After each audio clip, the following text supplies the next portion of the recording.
Hello students, आज हम start कर रहे हैं सेकेंड ईयर बीएससी पार्ट 2 का यूनिट इलेक्ट्रोलिटिक कंडक्टेंस या विद्युत अपघटनीय चालकता। इलेक्ट्रोलिटिक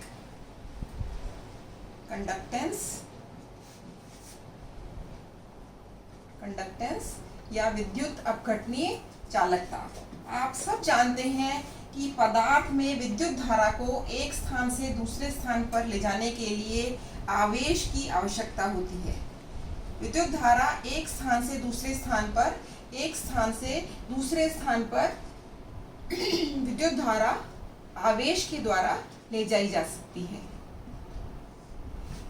इस आधार पर कि आवेश किस तरह का है, हम सभी पदार्थों को दो कैटेगरीज में डिवाइड कर सकते हैं।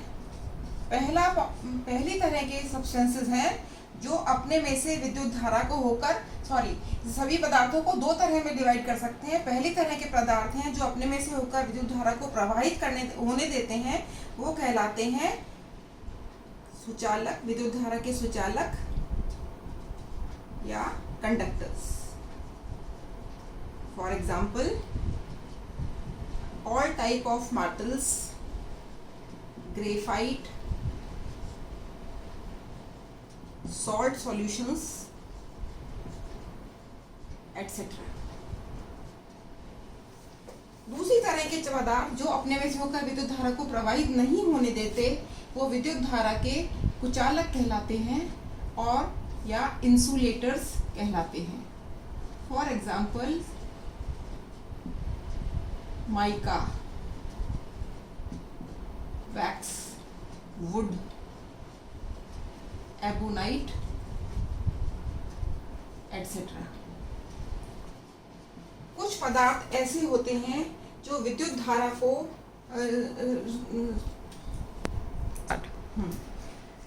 जो पदार्थ विद्युत धारा के सुचालक होते हैं, उनमें विद्युत धारा ले जाने के लिए दो तरह के आवेश के वाहक पाए जाते हैं या चार्ज कैरियर्स पाए जाते हैं। फर्स्ट होते हैं इलेक्ट्रॉन्स। ऐसे विद्युत अपघट्य या ऐसे पदार्थ जिनमें कि विद्युत का चलन इलेक्ट्रॉन्स के द्वारा होता है, उनको हम इलेक्ट्रॉनिक कंडक्टर्स कहते हैं। और सभी तरह के मेटल्स या मेटल वायर्स इस कैटेगरी में आते हैं। दूसरे तरह के पदार्थ जहाँ पर विद्युत का परिचालन आयंस के द्वारा होता है, उन्हें हम आयनिक कंडक्टर्स या इलेक्ट्रोलिटिक कंडक्टर्स कहते हैं।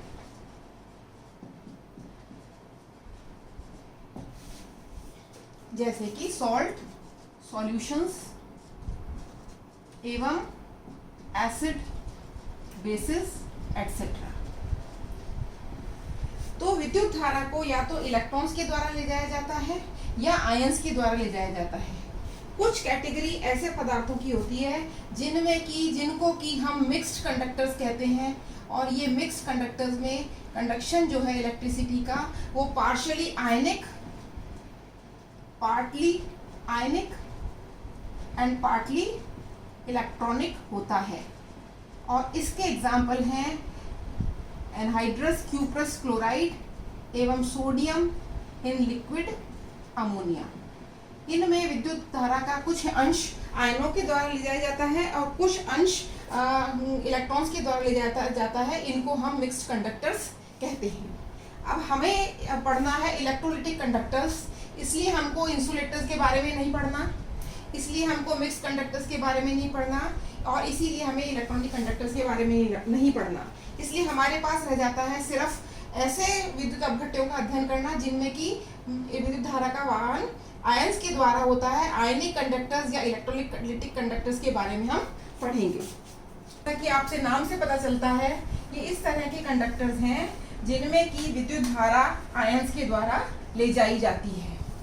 कुछ विद्युत धारा आयनिक कंडक्टर्स में आयंस के द्वारा ले जाई जाती है और इलेक्ट्रॉनिक कंडक्टर्स में इलेक्ट्रॉन्स के द्वारा ले जाई जाती है।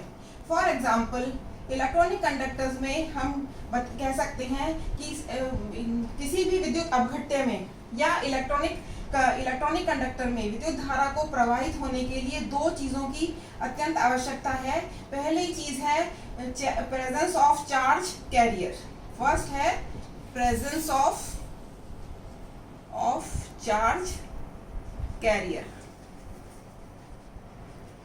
और दूसरा है आवश्यक force to move the charge. Force to move the charge. Presence of charge carriers में इलेक्ट्रॉन्स और आयंस दोनों हो सकते हैं। अगर इलेक्ट्रॉन्स हैं तो इलेक्ट्रॉनिक कंडक्टर है, आयंस है तो इलेक्ट्रोलिटिक कंडक्टर्स है। एंड दूसरा है force to move the charge. Example के रूप में देखिए कि एक फैन है, ठीक है। फैन के अंदर हम क्या होता है, फैन कैसे कनेक्टेड रहता है, ये कॉपर की वायर से जुड़ा हुआ रहता है और जब हम स्विच ऑन करते हैं फैन का, तभी पंखा चलने लगता है, क्योंकि ये जो वायर्स हैं इनमें इलेक्ट्रॉन्स उपस्थित रहते हैं। जैसे ही, तो इसका मतलब प्रेजेंस ऑफ चार्ज कैरियर यहाँ पर इलेक्ट्रॉन्स हैं। लेकिन जैसे ही आप फैन को ऑन करते हैं तो फैन को ऑन करते ही हम force to move the charge या 240 या 220 वोल्ट की जो इलेक्ट्रिसिटी हमारे घरों में आती है वो हम इस पे इम्पोज करते हैं। जब 220 वोल्ट की इलेक्ट्रिसिटी हम इस पर इम्पोज करते हैं तो इन इलेक्ट्रॉन्स को फोर्स मिलता है। चार्ज का ये प्रेजेंट है, फोर्स इनको मिल गया तो इसके ऑन करने से पंखा चलने लगता है। इसी तरह से बल्ब का देखें, बल्ब को जब हम ऑन करेंगे तभी वो लाइट जलेगी, क्योंकि जैसे ही 220 वोल्ट लगाते हैं वो फोर्स धक्का देता है इलेक्ट्रॉन्स को और इलेक्ट्रॉन चलने लगते हैं, उनके उससे बल्ब जलने लगता है। तो यहाँ पर दोनों चीजें उपस्थित हैं। इसी तरह से आयनिक कंडक्टर्स के अंदर हमारे पास चार्ज कैरियर्स हैं, वो कि आयंस के रूप में हैं। चार्ज कैरियर्स हैं आयंस और इनको फोर्स जो चाहिए वो हम बैटरी के द्वारा प्रोवाइड करते हैं। इस बैटरी को लगाने से इस पर हम वोल्टेज लगाते हैं जिससे आयन डिफरेंट इलेक्ट्रोड्स की तरफ चलते हैं। तो यहाँ पर चार्ज कैरियर आयंस है और फोर्स बैटरी है। इन दोनों की उपस्थिति में ही आवेश का या चार्ज का एक जगह से दूसरी जगह जाना पॉसिबल हो पाता है। लेकिन इन दोनों में कुछ डिफरेंस है, इलेक्ट्रॉनिक कंडक्टर्स में और आयनिक कंडक्टर्स में डिफरेंस है। फर्स्ट डिफरेंस है इलेक्ट्रॉनिक कंडक्टर्स के अंदर जब इलेक्ट्रॉन्स एक स्थान से दूसरे स्थान पर जाते हैं तो आपको हीटिंग इफेक्ट देखने को मिलेगा। इसका मतलब यह है कि आप कुछ देर बल्ब को जलाएं, उसके बाद अगर आप कुछ देर बाद छू के देखेंगे तो आपको बल्ब गर्म महसूस होगा, ठीक है। पंखा चलने के बाद गर्म महसूस होता है। मिक्सी जब चलती है तो उसमें हवा निकलती है, चलाने पर आपने ऑब्जर्व किया होगा घरों पर, और वो हवा कैसी होती है, वो हवा गर्म होती है, क्योंकि जो हीटिंग हो रही है उसको फैन चलता है जो कि उस हीटिंग को कम करता है। तो इस तरह से इलेक्ट्रॉनिक कंडक्टर्स में हीटिंग इफेक्ट देखा जाता है, जबकि आयनिक कंडक्टर्स में कोई ऐसा हीटिंग इफेक्ट नहीं होता। दूसरा इंपॉर्टेंट डिफरेंस है कि जो भी इलेक्ट्रॉनिक कंडक्टर्स हैं इनमें कोई केमिकल चेंज नहीं होता during the process of electricity और during the process of fan operating fan. In case of bulb there is no chemical reaction, while in case of ionic conductor there is chemical reaction।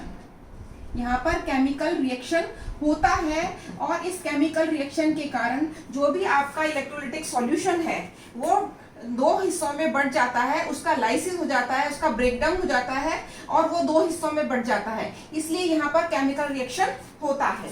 तीसरा difference है electronic conductors में किसी भी चीज का, किसी भी तरह की सांद्रता का परिवर्तन नहीं होता एक स्थान से दूसरे स्थान पर बिजली के जाने पर, जबकि आयनिक कंडक्टर्स में वहां पर फ्लो ऑफ मैटर पाया जाता है। फ्लो ऑफ मैटर या आयंस एक दूसरे से एक जगह से दूसरी जगह चलते हैं, फ्लो ऑफ मैटर पाया जाता है। चौथा मेन डिफरेंस है कि अगर आप हीट करेंगे, अगर आप गर्म करेंगे तो इलेक्ट्रॉनिक कंडक्टर्स में जो हीटिंग के साथ में जो चालकता है या जो कंडक्टेंस है वो बढ़ती है, जबकि अगर आप इलेक्ट्रोलिटिक कंडक्टेंस में अगर आप टेम्परेचर बढ़ाएंगे तो कंडक्टेंस कम हो जाएगी।